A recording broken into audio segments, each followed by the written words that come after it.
This weekend could be the turning point Barcelona desperately needs.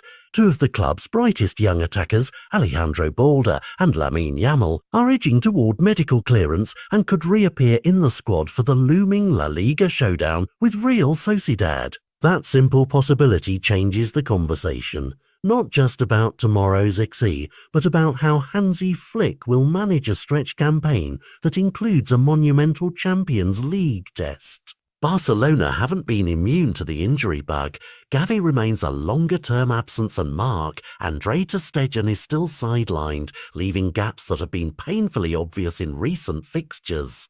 Into that vacuum step Balde and Yamal, two dynamic, pacey wide options whose presence alone forces opponents to rethink how they defend Barca's flank. Balde's path back has been steady. After picking up a thigh problem in training earlier this month, he missed several matches but has been seen working with the group across consecutive sessions.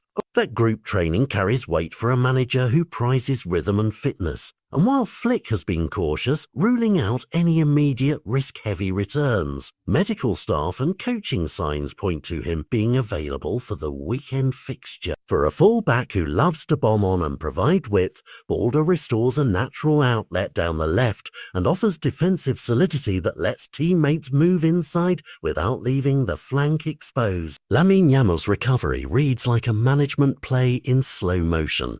Out with pubic discomfort, he's been on the grass doing individual ball work and gradually increasing load. The plan feels pragmatic.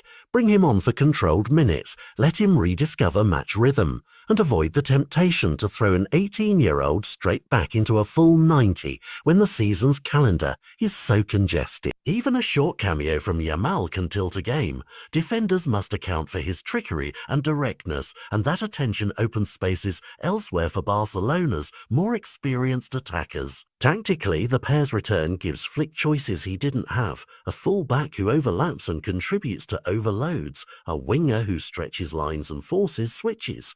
Suddenly Barca can press higher without leaving hole, rotate more fluidly and hide the absences of key starters behind a more aggressive, youthful energy. That flexibility matters not only against Real Sociedad, but in the week after, when rotation and minutes management will be critical if Barca are to compete on multiple fronts. There are, however, important caveats. Returns must be carefully managed. The medical green light is a start, not a guarantee of immediate influence. Minutes are likely to be measured.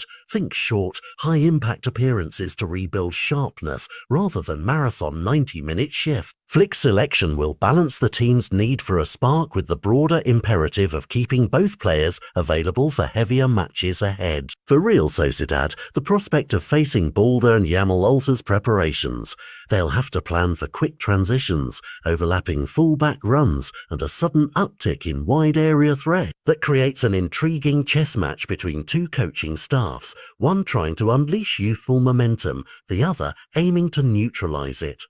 Ultimately, these comebacks are more than medical bulletins. They are psychological boosts for the squad and its support. When academy graduates and teenage sensations edge back into contention, they carry optimism. A reminder that Barcelona's pipeline remains a competitive advantage. In short, keep an eye on the team sheet and the substitution board this weekend. Small minutes from Balde and Yamal could deliver big consequences for Barca's momentum, and that ripple could be the difference between sniffing the title and falling behind in a season where margins are tight. Tell us which minutes you expect from each player and how you'd use them. Will Flick unleash them early to swing the tempo or protect them for the big nights ahead?